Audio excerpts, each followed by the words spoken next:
Thank you, everyone, for joining us today. I just want to say thank you so much to Fotini Economopoulos.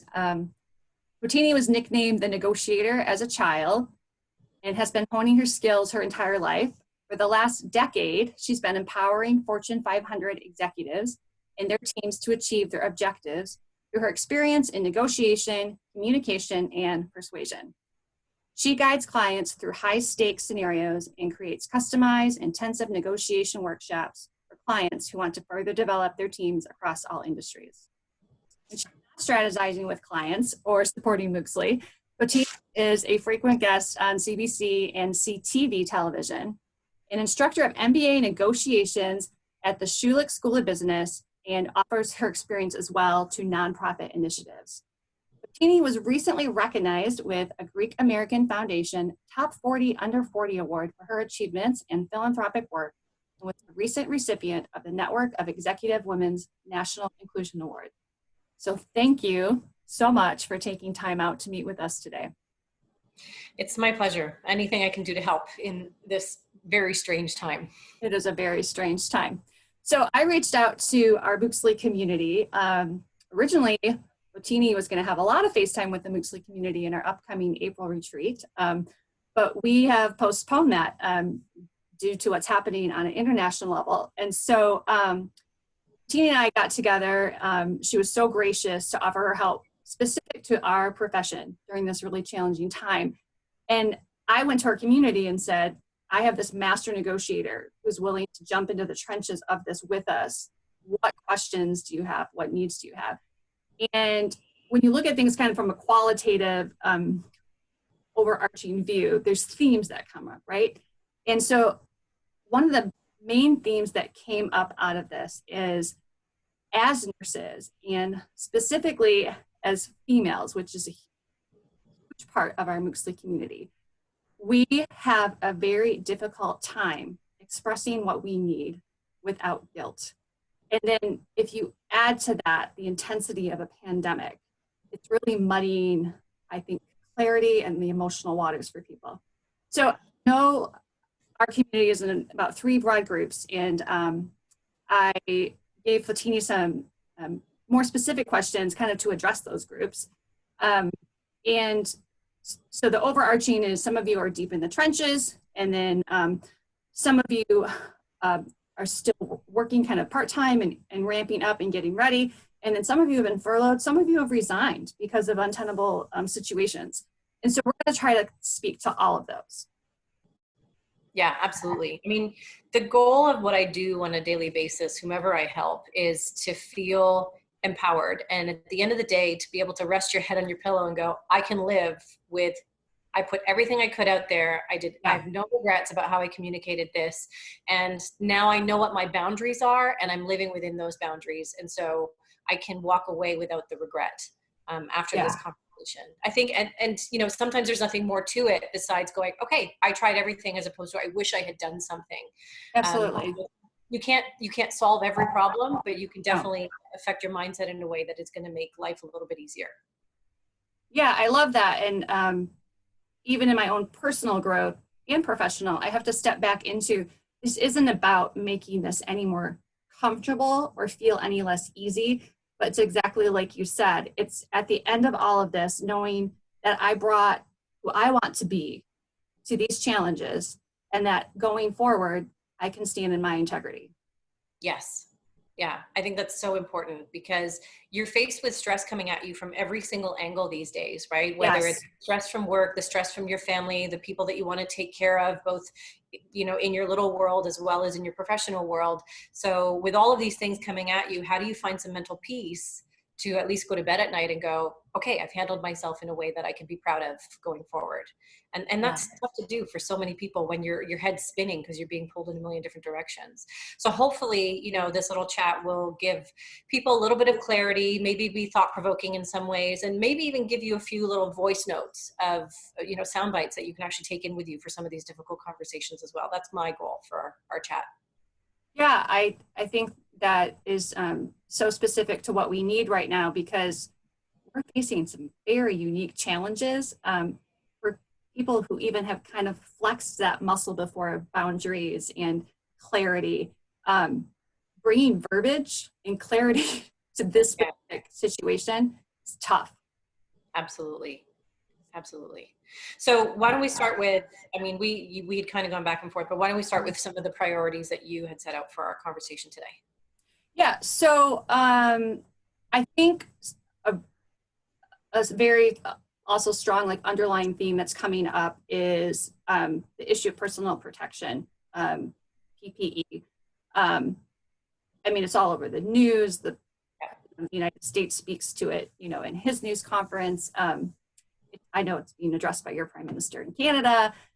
No one's handling it particularly well, so everybody's and so I think part of the struggle in the PPE conversation is at the high level, it's standing with ourselves as professionals and verbalizing to our leadership, this is what I need.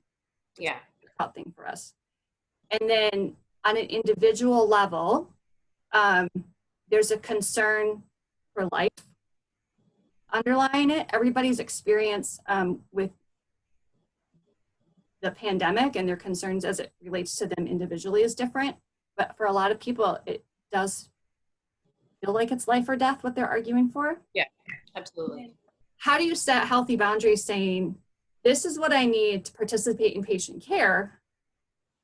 And then if that's not given, processing through a sense of possible like feeling like you abandoned your coworkers, yeah, workplace, your country, whatever it is in a crisis. So there's kind of two sides to this particular question. One is finding your own personal boundaries and motivators, and the other is getting inside the heads of the people that you're having the discussion with. Right. So, and I think that the personal boundary thing is going to be a theme in every subject we talk about. So whether it's about salary, whether it's about PPE or whatever it is, what is the minimum that you need? What is your break point, if you want to call it that you need in order to feel that you can carry through this, whatever is going to come your way, whether it's in the form of the salary, or I need a shield, or I need this type of mask, or I need somebody to stay X number of feet away from me. If you can think that through in advance before you go in there, that's going to help take some of the emotion out of it, right? You're not going to be struggling on the spot going, I don't know, what is that bare minimum? So like, if the bare minimum is an N95 or a face shield or whatever it is, because with anything less than that, you're worried you're going to bring it home to your kid or something else. If that's your bare minimum, draw that line in the sand so that when the conversation gets really tough and it's getting really emotional in there, you're not struggling in the moment to go, when do I start saying no? Or when is my point of walking away? Decide the point of walking away before things get really, really stressful, because in the moment of stress, all rational thought's going to go out the window. Right? That's when you make those decisions and those statements where you go, oh my God, why did I say that? Why did I do that? You don't want to have those regret moments.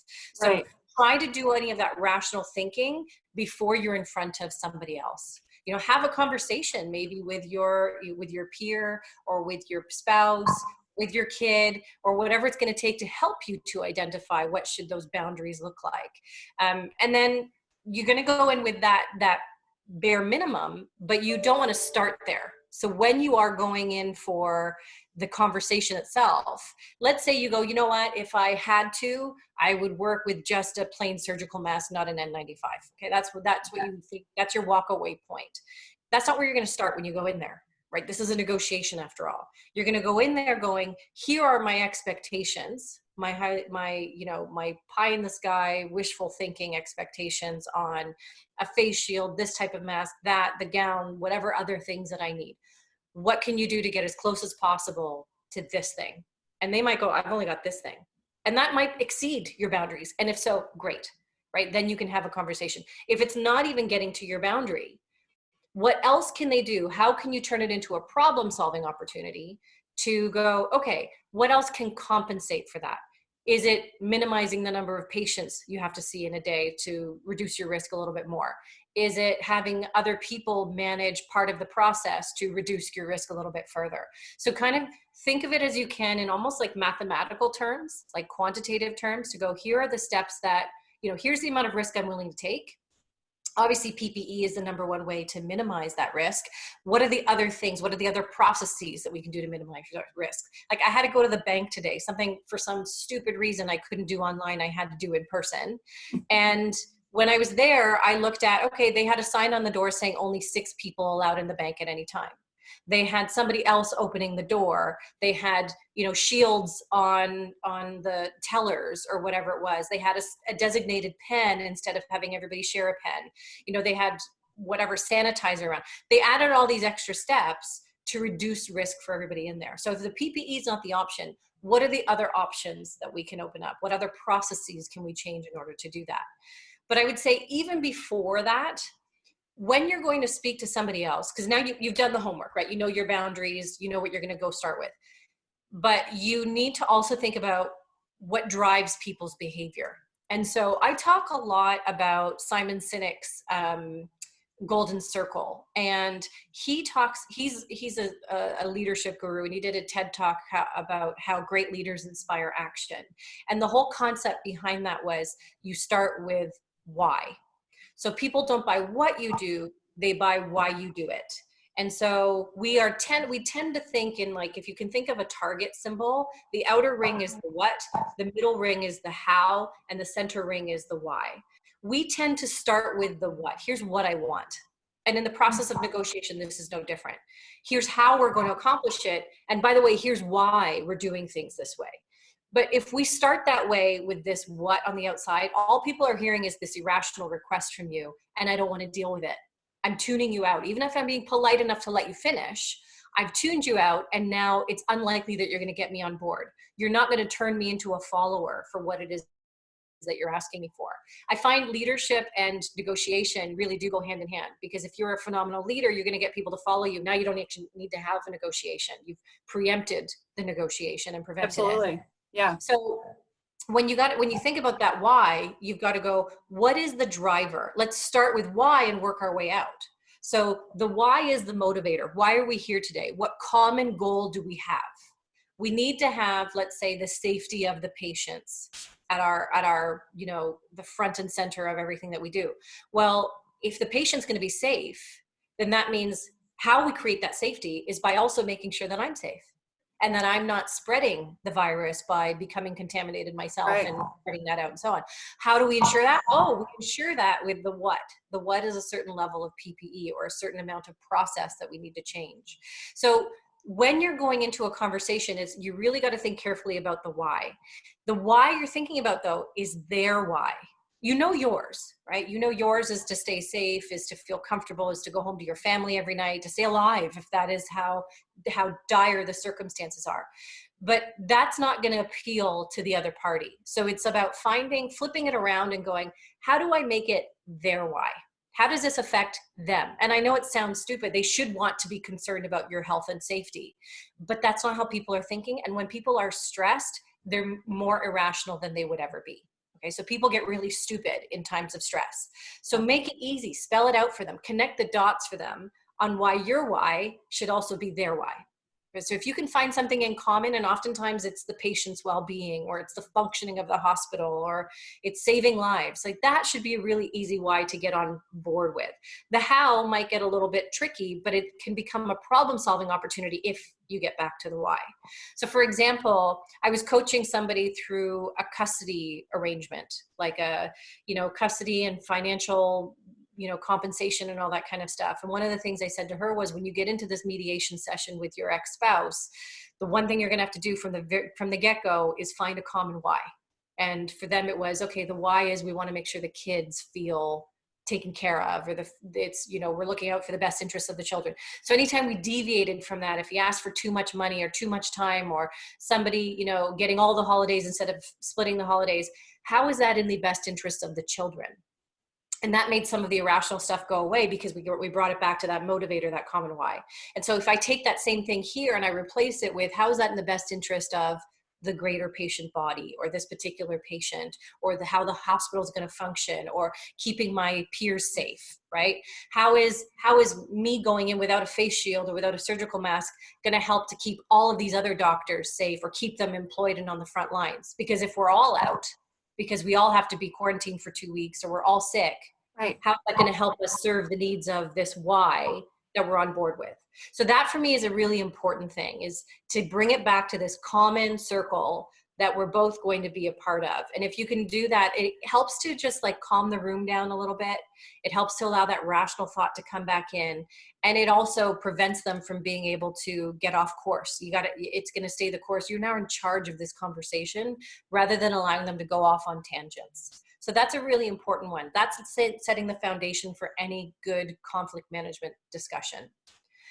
Then if it looks like it's getting off course, from a communication perspective, the skill you're going to use is you're going to ask questions. And this is particularly important for women, because what I find is people in general don't like to be told what to do. It's not good for egos. When times are tough and when things are stressful, our ego is even more sensitive.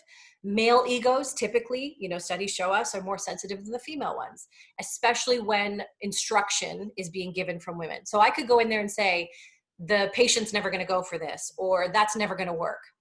But instead of doing that, because what's going to happen if I do is they're going to get their back up against the wall and they're going to go, oh, let me prove to you why it's going to work. Or I don't want to hear that. I want to hear solutions, or whatever it is. Instead of going into tell mode, go into ask mode. But I say that with the caveat that we're not asking for permission. We're asking for data. We're asking for to provoke them a little bit. We're asking them to think about it a little bit differently.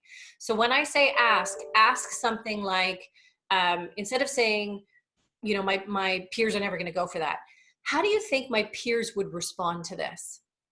Or what do you think the outcome would be for the patient? Instead of telling them that's going to hurt the patient. What do you think the outcome would be from this and this? So when you start to ask questions, you're basically steering the conversation in the direction you want it to go. But it's kind of taking this around, the scenic route way, instead of going directly into an obstacle.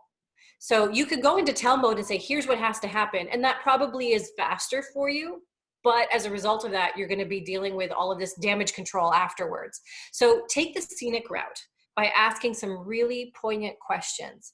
And those questions need to be carefully crafted. And I'm going to contradict myself for a second, because the question you're going to ask is not going to be a why question, even though I just told you starting with why is so important. Because you're going to get to the why, but you're going to do it in an indirect approach. You're going to do it by asking how or what questions. So instead of saying, why did you do that? Why did you do that? Or why would we bother doing that? It's going to be, how did you come to that conclusion? Or what drew you to that conclusion? You're going to get to the same destination, but you're going to do it in a less abrasive approach. It's going to be more perceived as far more collaborative if you're avoiding that direct route and that why question. Studies show us people get very defensive when they're asked why. Right? They get their back up against the wall. And we're trying to manage egos, not poke the bear. So by handling a conversation in this way, and those how or what questions, and that's like straight out of the hostage negotiator's handbook. So, you can ask a very temperamental person a how or a what and get a much better result than going straight for, right between the eyes and hitting them with a why or with an instruction of some kind. Okay. So, that's a really important way of handling the actual communication technique of this conversation that you're going to have. The other thing that I was thinking about in terms of, managing the emotion in these times is how do you manage taking the emotional piece out of it? How do you not break into tears when you're having this conversation? Because this shit is heavy. Like that's the only way. Yeah. So I would say, ask yourself, how can I make this a bit more data focused? How can I make it about somebody else instead of me? So we tend to, as women, go to bat harder for others than we do for ourselves. And this is especially true for females who are managers, who are managing employees. Like they'll go to bat and go, hey, my employee needs a raise, needs this, needs that, and so on. And they won't think twice about it. And they just go into problem solver mode. When you make it about yourself, it becomes a lot more emotional. So how can you make it about, how would you treat the situation for somebody else? That's what I want you to ask yourself. If you can mentally pause to go, hey, pretend it's somebody else and I would go to bat for them this way. And that can kind of almost allow you to have what some psychologists call a balcony moment. Like if you were watching this all play out on stage, how can you watch it from the balcony instead of being one of the players in the mix? So how could you have this out of body experience for a second and go, I'm going to treat this the way I would be advocating for somebody else? And I know it sounds really hokey and airy-fairy or whatever it is, but it's really about being able to find some coping mechanisms to do that. Others, I think, the Mooxli environment is so on board with this kind of stuff, because you and I have talked about before about yoga and meditation and all of these important things. Grounding. Bring some of that practice into it. Mm-hmm. So whether it's a meditative breath right before you go in there, or maybe even right in the middle of it, breathe in for 4, hold for 6, breathe out for 8. If you feel like your eyes are going to well up in tears, take that calming breath. Think about those coping mechanisms. Maybe it's, having a picture of your kids in the back of your mind to go, no, I'm doing this for them, damn it, and I'm going to power through. Whatever that visual or that physical manifestation of a coping mechanism is going to be, have those at the ready. Think about those things. And the other thing that helps manage some of those emotions too is rehearse it. So one of the things that I do the value that I bring to clients, because I do a lot of corporate work where people will bring me in and go, hey, big corporate company X is beating us up for this money. What do we do? What do we say? And so on. I go in there and I role play with them. And I go, what if they say this to you? And what if they say that to you? And they've basically rehearsed it 5 different ways with me, if not more, so that when they go into that difficult meeting, it's not the first time that it's come out of their mouths. They're not fumbling through the words for the very first time. And that is so important. When I'm giving people salary negotiation advice, it's the same thing. Practice it with somebody else, practice it in front of a mirror if you have to. But if you are saying those words, it's now muscle memory for your brain. So it's going to be a lot easier for your brain to cope in that moment, instead of going, God, what do I do? What do I say? Your brain's going to be a little bit more familiar. So that's going to take some of that irrational, emotional stuff out of the equation a little bit. If it's just, if you have a place to access it from because you've already been practicing it, right? So, all of those things, the rehearsing, the, treating it as if it's somebody else, finding those breathing coping mechanisms or whatever it is, make sure you're managing your own emotions in this process. And there is some prep you can do in order to help that process along. Does that make sense? It does. And as you're talking through that, so we have a perfect kind of surrogate, I don't know if that's the right term, to kind of advocate for, or a role to step into.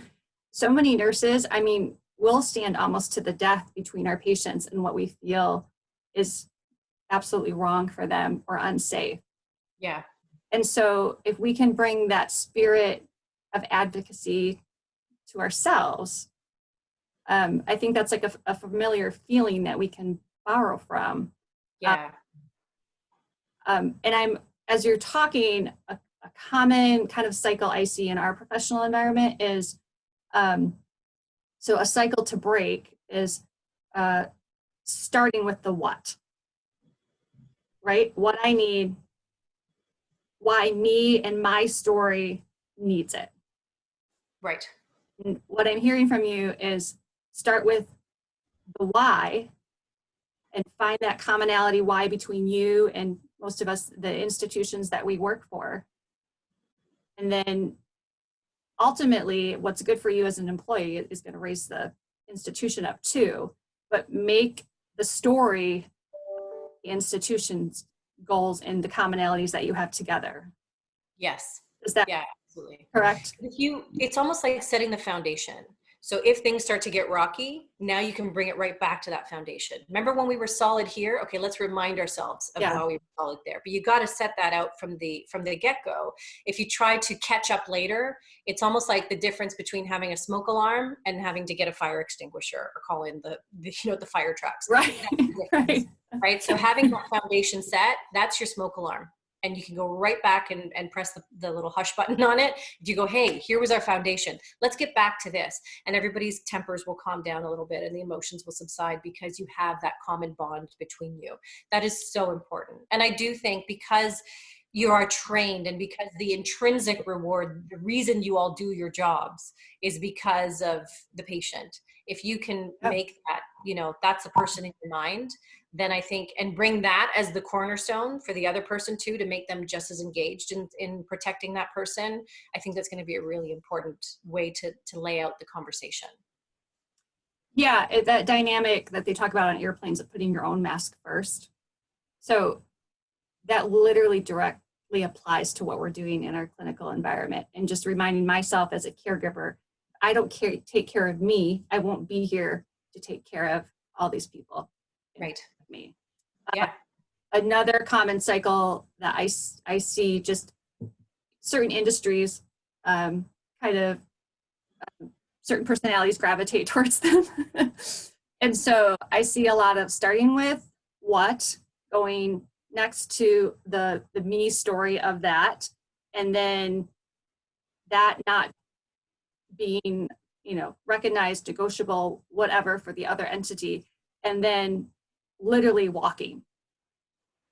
And I know from some of your other work that I've listened to, you think no is a great place to get to. Yeah, absolutely. Because that is the start to uncovering what's really holding us back. So if they say, no, you can't have that PPE. Okay, what's keeping you from giving that to me, or what's stopping us from having that? When is the right time for us to have that conversation? When are we expecting more to come in? How else have you been managing it? Have you seen what, hospital Y has been doing? If you can bring other things into that mix. No is the beginning of a conversation, and that's where those asking questions is going to be super important to your success. So have a bunch of questions ready. If you anticipate they're going to say no, you can probably anticipate some of the reasons as well. But people are very predictable, and these situations are pretty predictable. If they say we don't have it, when are you going to have it? How long can we wait before we, what are the consequences of waiting another day or 2 days or whatever it is? What else can we do to sterilize? All of those things. Who else can we get on board to sterilize? Who doesn't have to be as equipped or as talented or as trained or whatever it is. I freaking read an article about how you can sterilize masks in an oven at a low temperature. I'll do it. I don't have a nursing training degree. Who else can we bring on board for that kind of thing? Right. Those are the questions you need to ask to turn it into a problem-solving opportunity. Don't take no for an answer and assume that's it. It's okay. No is our starting point now for potential creative solutions. So that's not an option. What is? What can you do? If they say we can't do that, what can you do? Hypothetically speaking, if we change the circumstances, what would be possible? Those, again, it's just question after question. Exhaust them with your questions, because they're going to run out of no's, and you're going to find something that you can work with, or you'll at least find some way to go, I've exhausted all of my personal boundaries. There's no way this is going to happen. I can feel good about walking away from this now. Yeah, I love that. And then I want to kind of ask this last question before I move on to our next bullet point before we run out of time. But you do get caught off guard and called into a crucial conversation that you just weren't expecting, you weren't ready for. You've possibly been working 16 hours and maybe have it 8, and it's all too much, and you are overcome with emotion in the moment. Is there space to say, can we revisit this discussion, to step out? If the grounding and the taking a breath and trying to reset, what can happen in lieu of, like, if those things aren't working, breaking into just a kind of an uncontrollable emotional state in a really difficult conversation? So you own your presence in every room that you walk into. I love that. And what happens is, when we are faced with stress, if you go back to our cave woman days, right? When we were faced with saber-toothed tigers or whatever it was, what would happen is, you all know this, physiologically something changes when you're stressed, right? So all the rational energy leaves your brain, and that's what allows you to run like hell to get away from that saber-toothed tiger. And today we don't have those same physiological threats or those same physical threats, but we have intellectual threats. And so the same thing is still happening. You all know it. The cortisol, all that stuff, adrenaline, it's all going berserk. Absolutely. So you own your presence in that room. So you have every right to go, you know what? You can find a common why and go, I'm not going to give you the best possible answer right now. I need a minute. I need to go and think about this. I need to collect myself, or whatever it is. And if you handle yourself with that confidence of going, I'm owning my space here. I'm going to press my mental pause button, and I'm going to tell you, I need a minute. And they go, we don't have a minute. I need a minute. Here's why I need a minute. Because if I don't have that minute, I'm going to do something that could potentially harm somebody. And our why is making sure that everybody's protected.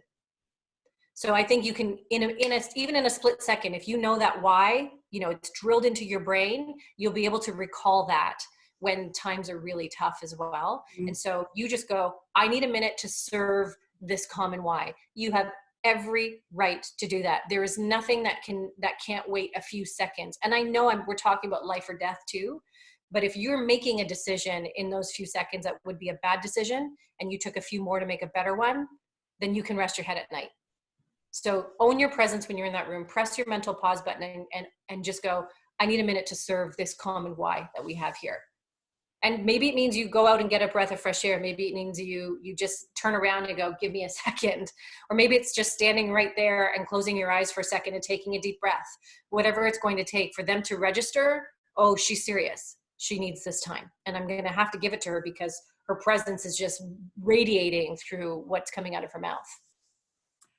Yeah, and there's so much power in you pausing for their or your common why. And again, not pausing for your story, your experience, I think, like you said, that brings the room kind of back together to a more common place.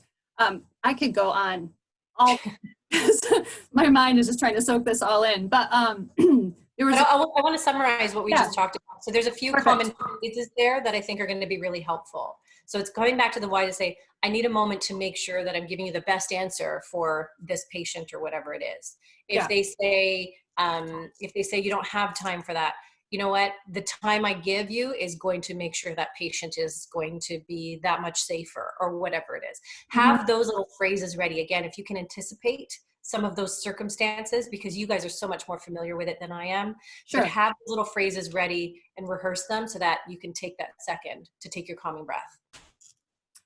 Okay, and then another thing that a lot of people are experiencing is we're being asked to step into a lot of different roles.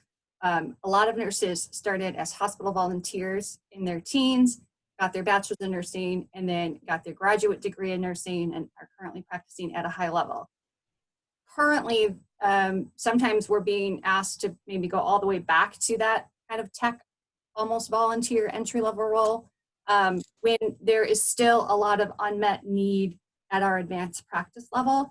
And I think that there's a dynamic of, again, having a hard time advocating for ourselves professionally and asking what we need and saying, if this is life or death over here, I'm happy to serve in whatever way. But I see this other opportunity that allows me to function at the peak of my training, which in a crisis, you want everybody at the top of their skill, not at the bottom. And so some scripting to work through that so that doesn't spiral into like, oh, so you don't want to help in a pandemic when you're desperately needed.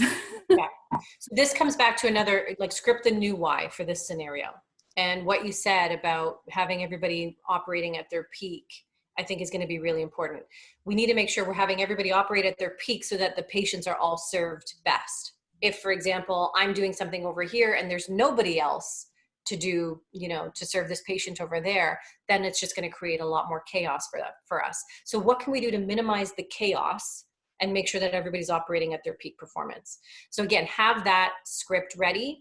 And again, have questions ready. So if they go, we need you to do this thing that's so far many levels beneath what you've been doing for so long, who else is available to do that? How many others do we have who can do this? Okay, how many others do we have who can do my more advanced skill? Where do you think it's the best fit for me to be right now? So you're gonna ask those questions in that series. So they go, you know what? No, you go do that other thing. I'm gonna ask so-and-so. Because you just pointed out to them, there's 5 other people who could do that. But you didn't say there's 5 other people who could do that. How many other people do we have that can do that? They're now gonna say, actually, we have 5 other people who can do that. So they're gonna get to the same place again in the form of questions, but you gotta start with that why and have those questions ready. Instead of telling them, here are all the reasons why I should be operating in my, more technical expertise, it's going, how do you think taking away from this technical expertise will help patients that are going to turn into the severe cases? Or how do you think me doing this is going to help those folks over there? How much more important are these people over here than these people over there? Anytime they give you an answer, flip it back to them with a how or a what. And I think that's going to be your strategy to get you into, again, not combative. You're not going to be seen as greedy or not being a team player or any of those things, because you're just trying to find an optimal solution. You're actually a solution bringer instead of a naysayer in those circumstances. But it all comes down to making sure you're doing it in that form of a collaborative question. Yeah, coming at it from solving, again, a system problem, which is their why and their goal, and not from the viewpoint of a me problem of like, Yeah. I want to function in this capacity. Like, as a system, we're better when we're all at the top of our game. So let's build the best system we can during a really challenging time. Yeah. And sometimes they're going to go, you know what, I just need a Band-Aid for right now to get me through. Sure. And that's fine. Sometimes we need those. Thank you for the clarity. And now I can make a decision. And then you can go, okay, how long do you think this Band-Aid is going to last? How many shifts are going to be required for this? How long? I love that. We have, so again, it's even when you get to that, let's call it final solution, it's a new set of questions that you get to ask to let's go, talk okay, about final. Yeah. But then I'm going to find myself a way out of this as well, right? So you're not trapped in that Band-Aid forever. Okay, what are we going to do to make sure that we're not trapped in this cycle of Band-Aids? When will we be able to get somebody else to replace me? And so I can get back to X, Y, Z, rather than just taking everything and going, okay, fine, I'll do it your way. Let's do it your way, but also make sure we have a solution for, you know, steps number 2 and 3 to get back to my way as well. So again, it's this collaborative, lots and lots of questions ready. I feel like in your circumstances, it seems counterintuitive because people feel like questions take longer, but they get us to better solutions more efficiently. So taking those extra few minutes of asking questions is going to prevent a lot more time of batting heads and maybe somebody getting sick or being out of the field or quitting or whatever it's going to be. So I would say this has become a really big theme in every single, you know, conversation we're having over this discussion, is having those questions ready and not stopping to get some answers. That's so powerful. And I'm just thinking about like colleagues who are taking, you know, big pay cuts. Okay, maybe you work through that line of questioning of why we've gotten to that point, but then when you get to, like you said, that final, how long is this pay cut effective for? Yes. Increment, will it be restored? What is our current, you know, target date for 100% restoration of where we're at with that? So again, that's all just so powerful. So then, even if that final question with the salary bid is, when is the appropriate time for us to have a conversation about getting us there?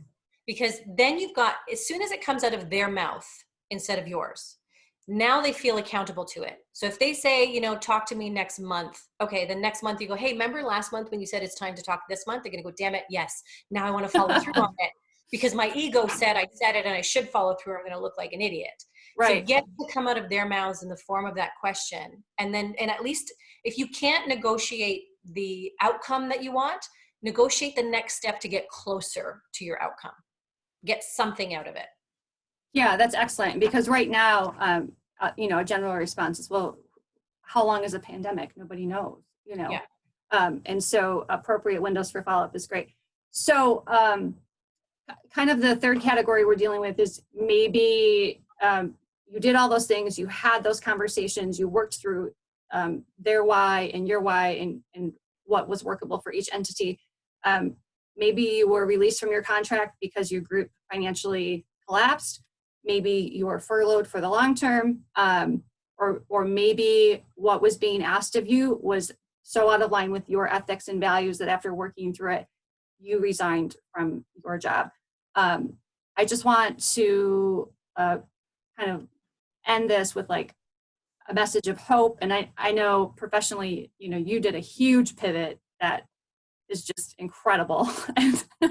And all of the opportunity that you brought to other people through your openness to saying, we talk a lot in like the yoga community, like maybe this isn't happening to me, it's happening for me. Yeah. And shifting that mindset. And so what words of encouragement do you have for people who are feeling like they just lost something that they really didn't want to lose? Yeah, I mean, there's no magic answer for that, and I really wish there was. When I left my last career, it was this the circumstances weren't serving me anymore for various reasons that I Sure. won't get into legally, let's say. But I looked at it and went, what would I rather be doing? Would I rather continue this, even though I loved working with my clients and all that kind of stuff? Or what do I need to do to save my sanity? And at that point, I looked at it and I balanced it out and I went, I would rather be serving coffee every day, which was would have been a massive pay cut for me. Sure. Than be continuing down this path that is stressing me out and affecting my health and affecting my mental well-being and all that kind of stuff. I even said to myself, what are my boundaries? I would rather sell my condo and make some cash flow, some liquid cash, than have to deal with X, Y, and Z any further every day. So it kind of comes back to what are your boundaries and how can you rest your head on your pillow at night? And to go, okay, well, what are my other options? Is this really it? Because I can do a lot of things temporarily. I could sell something on Etsy. I could serve coffee. I could stock grocery shelves. There's some things that I can do in the short term that will give me some sense of purpose. And it's not perfect. It's certainly nowhere near perfect. Mm-hmm. But how can what's the root of my why? Why do I get out of bed every day? Yeah. And is this still serving it? And then what else could serve it, even in a tiny percentage of that factor, because I love helping people. And honestly, if helping them get caffeinated in the morning to get them through their day is a tiny little iota of help, that is something for me to build from, right? It's not perfect. And it can only be temporary because I wouldn't be able to afford to do that forever. But what are those things that I can do that will get me one step closer? For me right now, my business sucks. Like I am grounded for the next 6 months. There's no way I'm going to collect the income I was supposed to be collected. And that really sucks. But I have savings for that. And I can rest my head on my pillow going, okay, I'm not going to be out of house and home. And I know that makes me more fortunate than a lot of other people. But I still need purpose every day. So when I look at my why, I've joined a group of volunteers here in Canada called the Home Front. And we're doing our best to get PPE to people on the front lines, whether it's connecting through corporations that I have in my Rolodex, or just being a pair of hands to sort through boxes.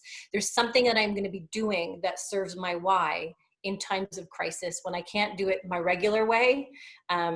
Doing this with you right now, that is serving my why. It's not generating revenue or an income, but that's okay, because I'm doing something that's going to help me to get through the rest of my day and help me rest my head on my pillow and go, I've contributed to my why, to my place in society, to helping people. So you've got to figure out what are your boundaries, both financial and mental. And then from there, you can find, you just got to change your mindset. And it's not easy. And there are plenty of days where I don't want to get out of bed. And that's totally fine too. And you need to forgive yourself for that. As long as you can getting evicted from your home, that's totally fine. So it's just finding that mindset to go, what's going to give me one baby step today that's going to get me closer to my end goal? It might take me a long time, but a baby step is better than no step at all. Well, and I love what you're talking about is a phrase that comes up a lot right now in the discussions we're having as a community as well. I have to do this. I don't have a choice. And you're talking about having that courage to look around and go, I have choices. They're hard choices. Maybe they involve me being a barista for a while and dramatically cutting my level of income. And I do understand that there are some people that their choices are very limited, but large, our profession, we are well reimbursed for the high risk job that we do. And so I just think it's so important that people remember that they do have choices, they do have options. It doesn't mean they're always easy, but it can be really empowering to kind of work through those. And this is temporary. I know that it just doesn't feel like that for us at all. And the consequences may last a while. It's going to take a long time to build up those savings again or whatever it's going to be. But this is temporary. The sky is not falling. The world is not over, and we'll get through it. It's not easy to get through it. I don't want to belittle anybody's problems because I know people carry a different load on their shoulders. But if you can just remember that, this is a stepping stone to something better, whatever that's going to be. Whether it's a new set of circumstances, a new employer, a new way of working, a new set of circumstances for PPE protection, because the next one's not going to go this way. Those are the things we need to hold on to, I think, to carry us through. Yeah, I think that it doesn't betray any of our current experience to choose hope for our forward gaze. So if people have watched this and are like, oh my word, I need more Fotini, which I don't know who wouldn't say that at the end of this, because that's how I'm feeling. How do they get more Fotini? So one of the best places is on Instagram. If you're if a social media user, at Fotini Icon is my handle. That is where I'm always answering stories, questions from my audiences, and I'm actually constantly asking people what other content can I put out there to help, especially now. But I was doing that before anyway. And then I also have an online course. And right now, because of the epidemic, I'm trying to make it as accessible to as many people as possible. So if you go to my website, which is fotiniicon.com, you'll find information there about a limited time offer that I've got. It's a 7-day access to this course for what is the cheapest I think I will ever be able to offer it. So for $199, Wow. you get 7-day access to about 5 hours of video. It's 10 lessons. And at the end of that 7 days, next Friday, April 17th, I'm doing a kind of like a bonus wrap up, a live Q&A. For anybody that signed up for it, and we're going to sit in a Zoom room and answer a bunch of questions. And of course, I'll always be taking questions from people anyway, but that's the easiest way to access a ton of stuff all at once if you've got some extra time on your hands, because you can learn at your own pace for 7 days, and then we can do a cool wrap up as a group on following Friday. Perfect, fantastic. And hopefully on the other side of this pandemic, because there is going to be an after. Yes. We get you out to a Mooxli event, because I know our community is so hungry for this stuff. I would definitely love that. And I'll be obviously churning up more and more online content in the meantime, because I've got time to put it together now. That's my kind of pivot, is I'm using this as an opportunity to give more access. I don't have to physically be present for everything, but we'll physically be present together at some point at Mooxli. Yes, that's perfect. Well, thank you so much for the generous way that you've just given of yourself and your heart and your incredible skills today. We're just so grateful to you as a community. Thank you. Oh, I'm just as grateful to you guys.